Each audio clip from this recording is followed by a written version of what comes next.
Hi everyone, welcome back to the channel. Welcome to another collective message. This is specifically a collective message because I received this insight after processing a lot of stuff that went down in the physical yesterday, in my physical 3D experience. And so I wanted to talk about it here in case it might resonate with you and help you on your journeys. So we're not doing a reading today. We're going to do a little bit of a channeling. But I did pull out the Hierophant and the High Priestess here in order to represent the Divine Masculine and the Divine Feminine. And for me, the Hierophant or the High Priest and the High Priestess are the representatives of the masculine and the feminine energy in the energetic realms.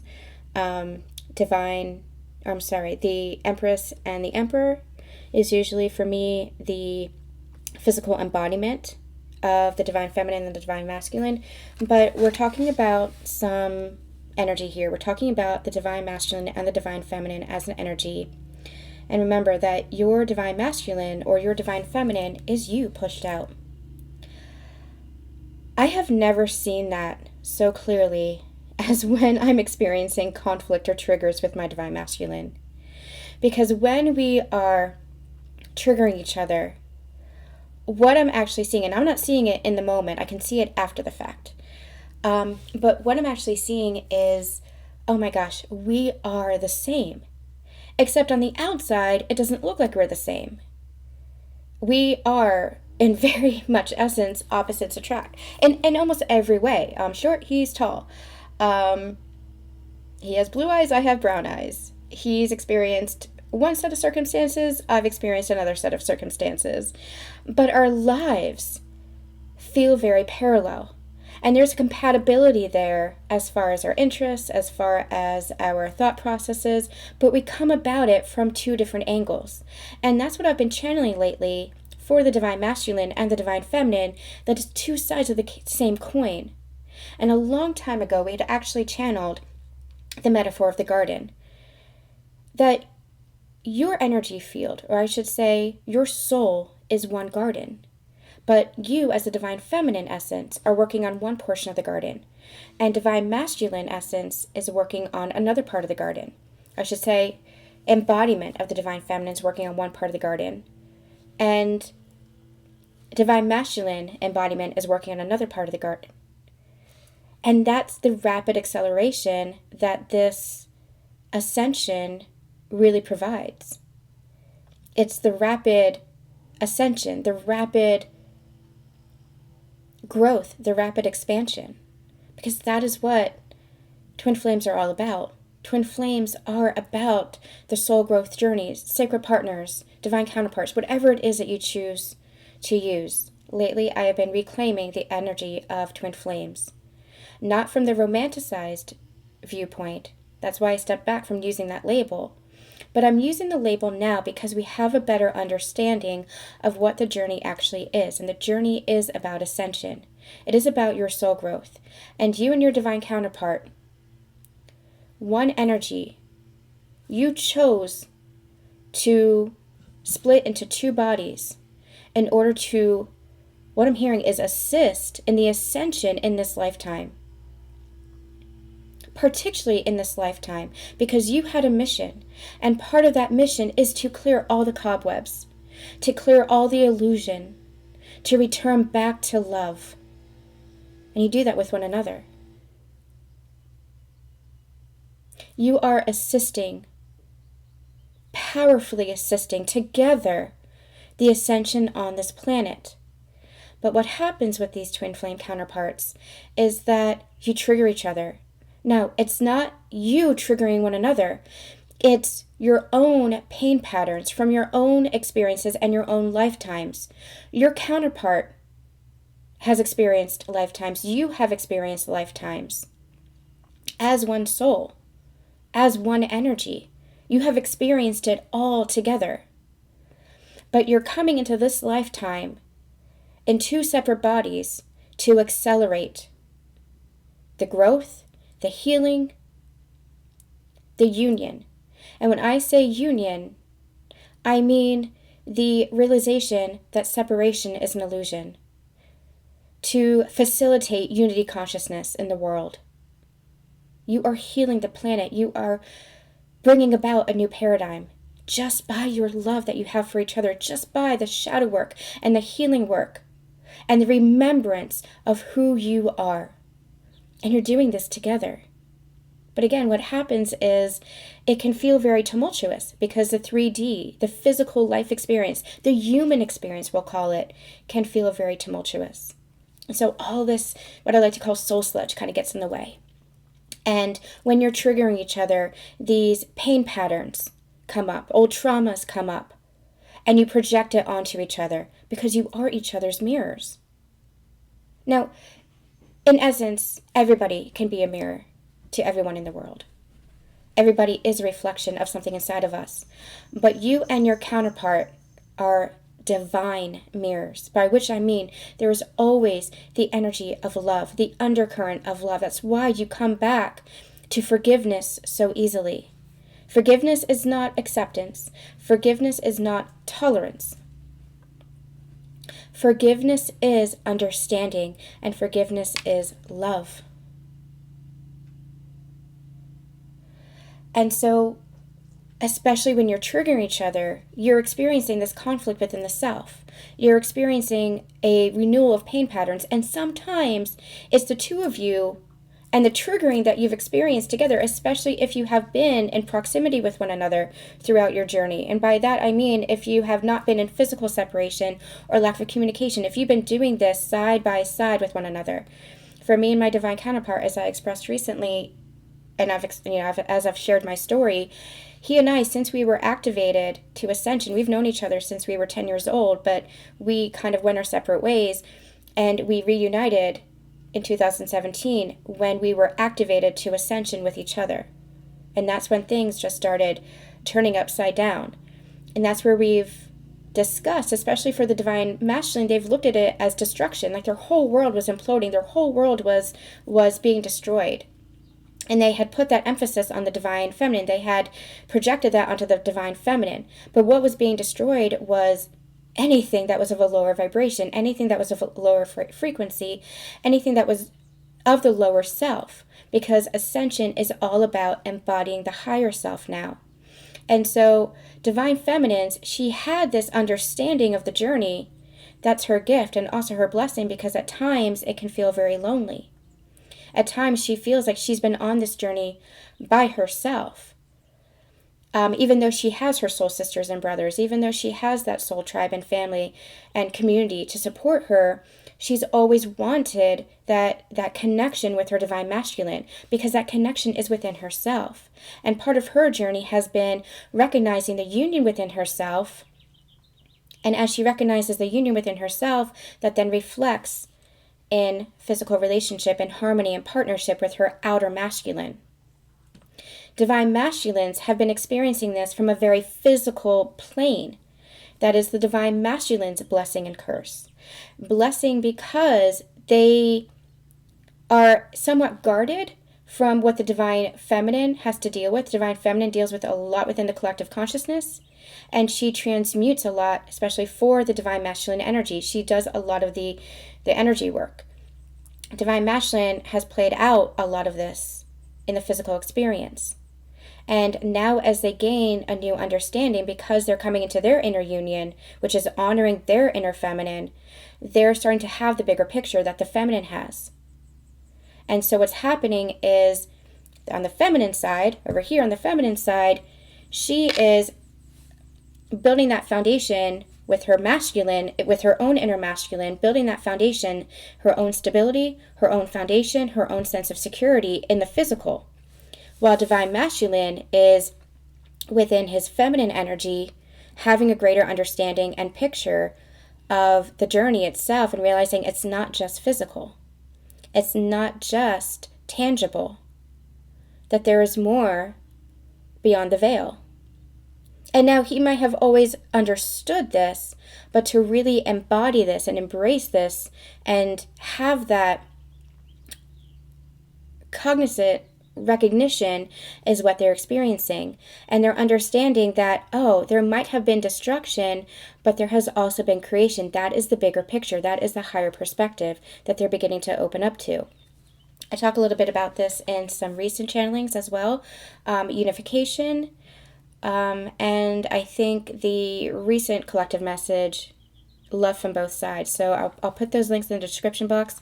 I really encourage you guys to listen to them or re-listen to them, because on the heels of this energy, it feels even more powerful. It feels even more important. So what I'm hearing is, you see how I kind of split these? You see how they were together and they kind of split? That is what your journey has kind of been about. You were together as one, but through your journey, there's felt like there's been this disconnect. And that is because you both, even though you've always been in the same trajectory, even though you've always been in the same frequency, there had to be some kind of separation in order to continue to heal both aspects of the self, or I should say both aspects of energy, the feminine and the masculine energy. Divine Masculine had to heal his own inner masculine. Divine Feminine had to heal her own inner feminine, wherein I could speak more boldly about the Divine Feminine, wherein she was in her over masculinated energy, did not feel safe or comfortable in her feminine energy. And the more she began to open up and awaken to her feminine energy again, the more she began to heal her masculine energy. Over here, the more the masculine began to honor the feminine energy within himself, and even within the connection, the more he began to rise in his divine masculine energy. But sometimes there had to be this disconnect or this separation, even though separation is an illusion. There had to be, in the human experience, this going your separate ways in many ways. Remember, separation is an illusion, but that doesn't mean that you're not also on your individual personal paths. That there is not also this human experience where you're both in the world. And that's the beauty of unconditional love, is acknowledging that you're both loving each other in this beautiful world. And that across space and time and space doesn't matter. There is no time and space. There is no distance between you. The love is always there, residing within your heart. We just get caught up in the illusion of time and space and distance. And that's what creates these blocks to us, these hindrances on our journey. But you are always in union. Union is not a destination. It is part of the journey of the remembrance of who you are as a soul. And as you're remembering who you are as a soul, you're remembering who you are within the connection as one. So, when the Divine Masculine and the Divine Feminine experience triggers, it is not necessarily the two of you triggering each other. Because remember, there's always that divine love and that divine light between you guys. But what's happening is old traumas are being triggered that you are then relaying on the other person or projecting onto the other person. Or there's old pain patterns or habits or behaviors. That's where, especially Divine Feminines, have been learning, do not betray yourself. Do not abandon yourself. Honor yourself. Divine Masculines have been experiencing that as well in the energy of worth. Acknowledging their worth. Acknowledging who they are. So, when conflict arises, when the trigger arises, there is that projection. Separation, that physical separation in the human experience can feel extremely painful because you're feeling separate from yourself. However, over the course of the journey, that is what you heal. And what I've come to realize and understand is that separation is actually divine protection. Your masculine is protecting you because of what they are healing and what they're experiencing. Or you are protecting them because of what you're healing and what you're experiencing. It is protection so that you don't trigger one another, so that you don't project onto one another and create more conflict. Because the two of you always want to be in the energy of love and harmony. That is what your truest desire is. To be in the energy of love and harmony and partnership together. So what I came to understand today is that trauma cannot be healed together in a twin flame connection. Let me say that again. Trauma cannot be healed together in a twin flame connection. It has to be done individually, because otherwise you just keep repeating the trauma onto each other. Your divine masculine and you have experienced trauma. Now, again, it's both sides of the same coin, two sides of the same coin.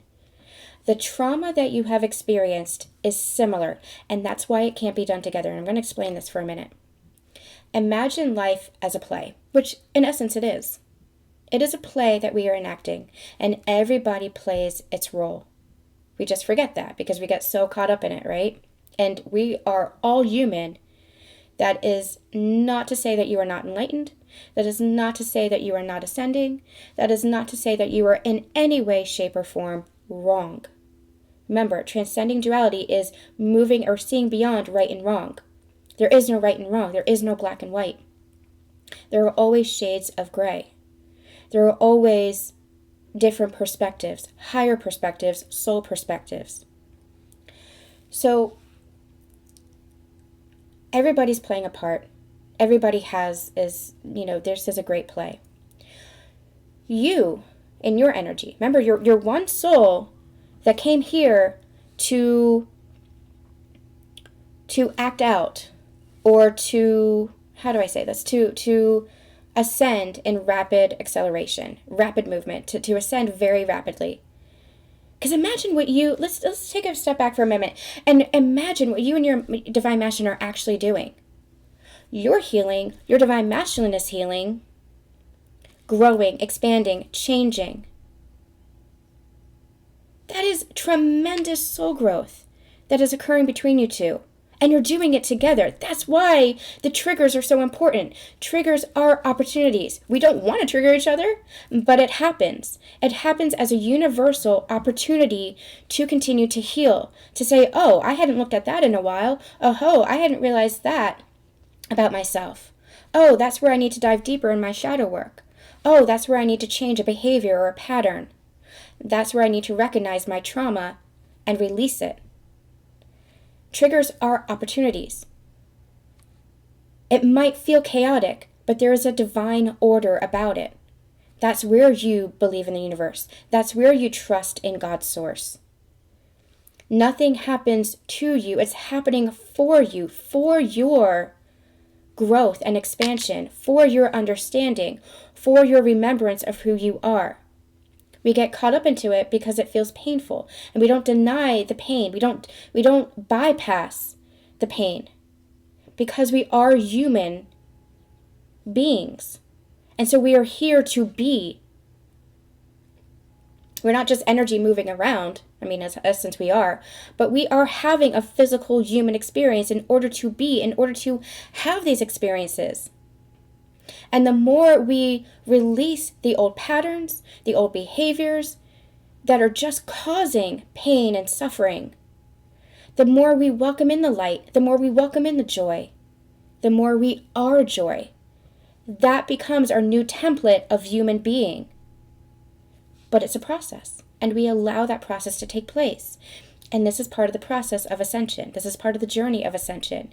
Now, if you are resonating with my messages, then you have come so far, and please acknowledge that. You have come so far. You should be very proud of yourself, because this has taken grit, this has taken guts, this has taken courage.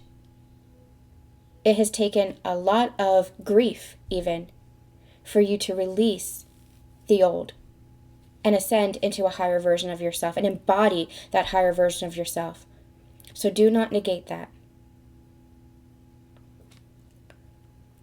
So again,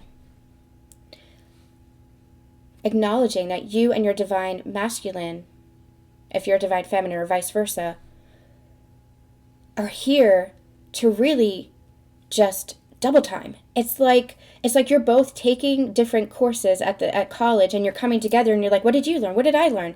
Oh my gosh, let's share this experience together. That college is earth school. And what you're actually doing in the higher realms is saying, what did you experience? Well, what did you experience? Well, this is what I learned from that experience. This is what I learned from that experience. Oh my gosh, cool. Look how much we've learned and look how much we've grown from it together. It's a group project, but both parties have to play their part. So when you are experiencing trauma, it's two sides of the same coin. You and your divine masculine,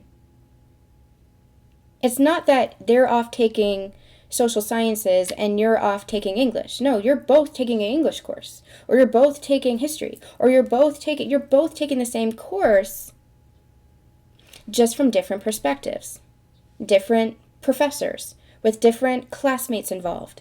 You're experiencing the same theme. And that's the metaphor that they gave me with the play. It's like when we look at literature, when we look at, well, let's stick with literature. You can even apply it to music. There are certain themes in songs, in books, in plays, in movies, right? It's life, it's death, coming of age, family, relationship, romance. There are certain themes, there are certain categories, right? So you and your divine counterpart have experienced trauma within the same category. It just looks different in the physical experience. You might have experienced it from the education system. Your divine masculine may have experienced it from the medical system. But it's the same energy of injustice. It's the same theme of whatever it was. Whatever that trauma was. It could have been abandonment. Maybe you were abandoned within the education system, or you were abandoned within the medical system, or you were abandoned within the judicial system. You experience it with different players, with different people, with different experiences overall, but the theme is the same. The core wound then becomes the same. The trauma is the same. And because underneath the surface, it is the same, you cannot heal together because you are both healing. When I say you can't heal together, you are healing together energetically. As you heal your trauma, your divine masculine heals theirs. As they heal their trauma, you heal yours. It is happening together. It is happening simultaneously because remember, again, you are one soul. You're one energetic frequency, one thread in a tapestry of creations. You're one individual thread. You're the same thread in that tapestry of creation. But in the 3D, it needs to be healed individually. Or it needs to look like it's healing individually. Because otherwise you're going to just continue to come together and trigger that same wound, that same trauma.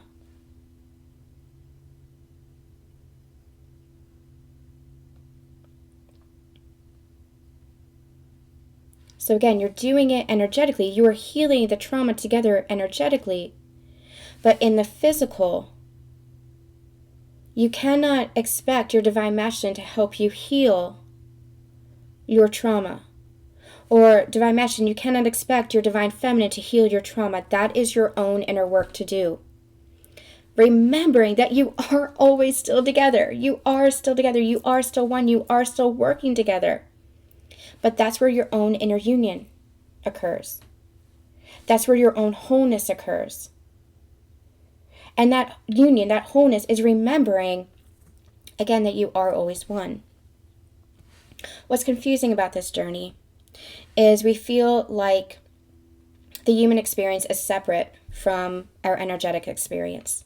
And that's why it's sometimes hard to articulate. That's why it's sometimes hard to talk about this journey, because we see it from the dueling perspectives.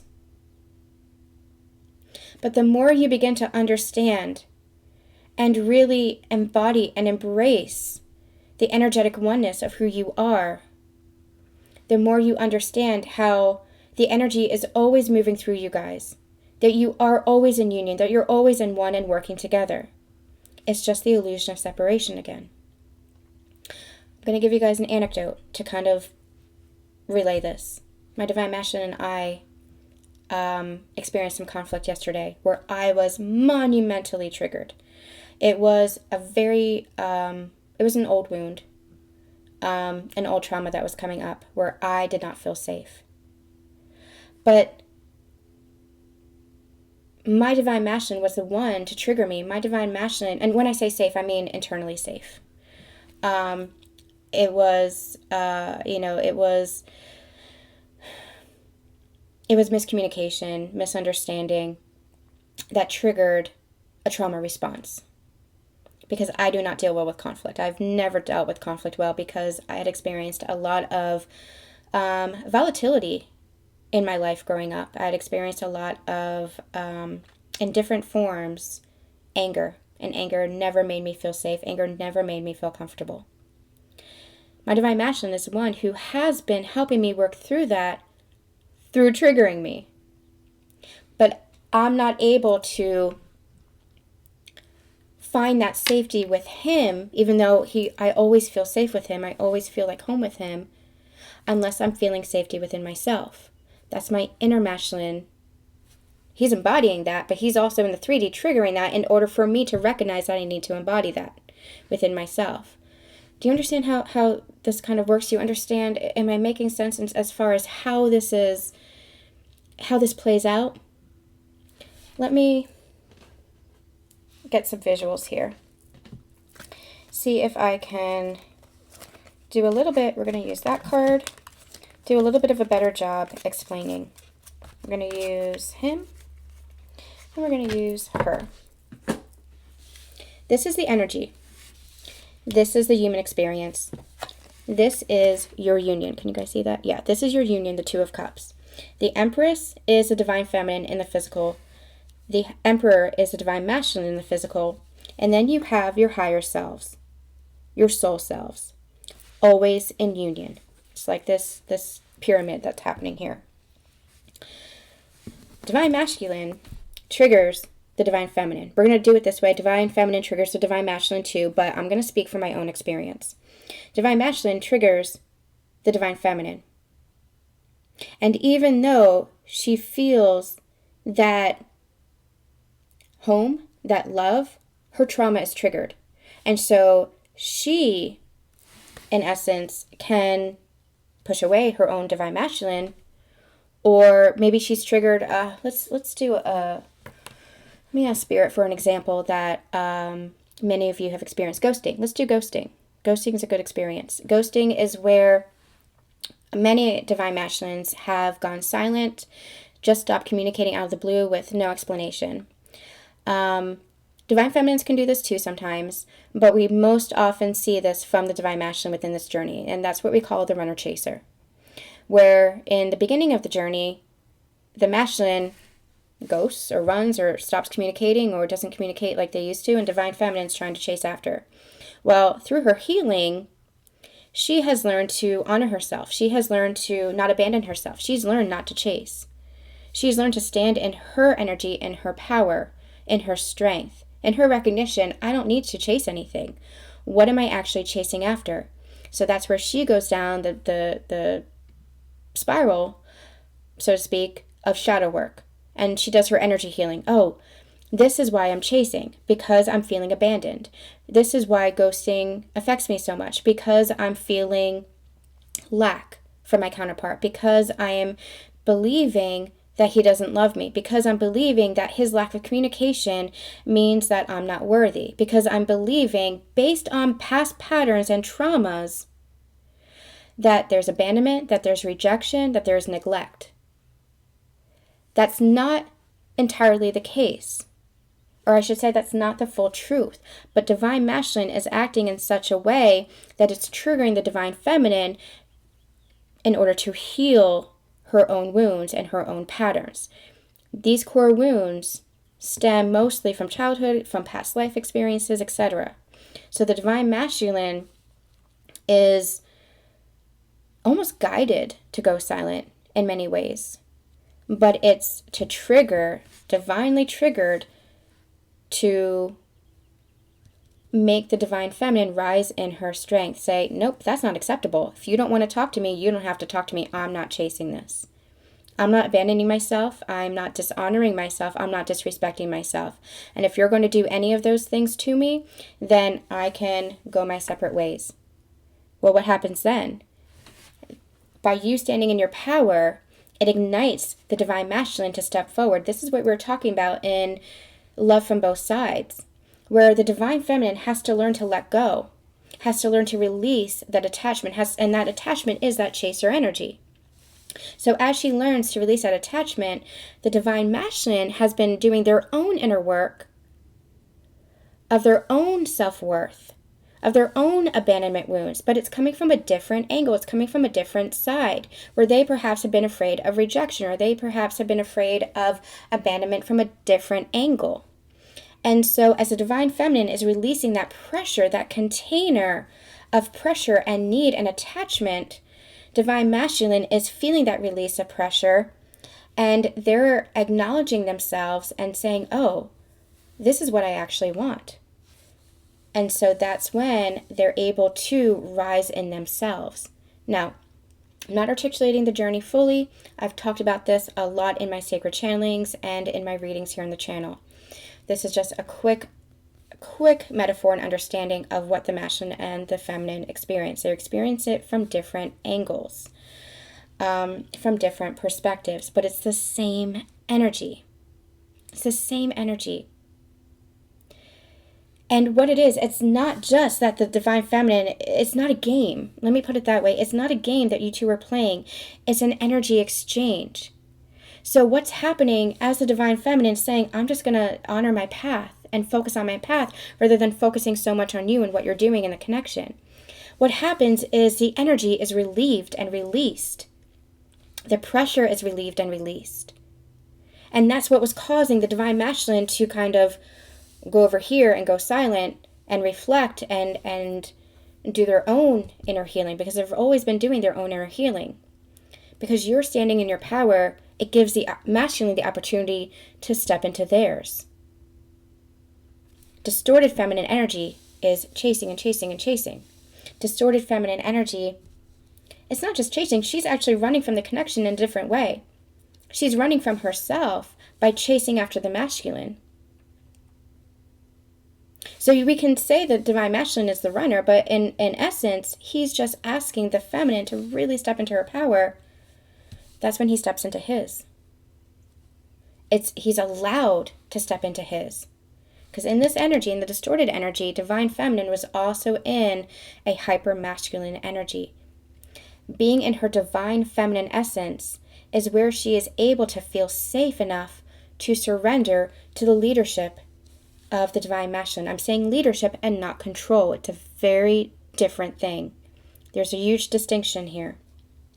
So she had been chasing the masculine, but in essence, she had been running from herself, from her own inner wholeness. And part of this journey for her has been realizing, I have both masculine and feminine energies within myself. I don't need something outside of myself or someone outside of myself to fulfill me. And the more she realizes this, the more the masculine is healing too, the more I feel like these energies are smiling, like the higher selves are smiling here, like, yes, you're finally getting it.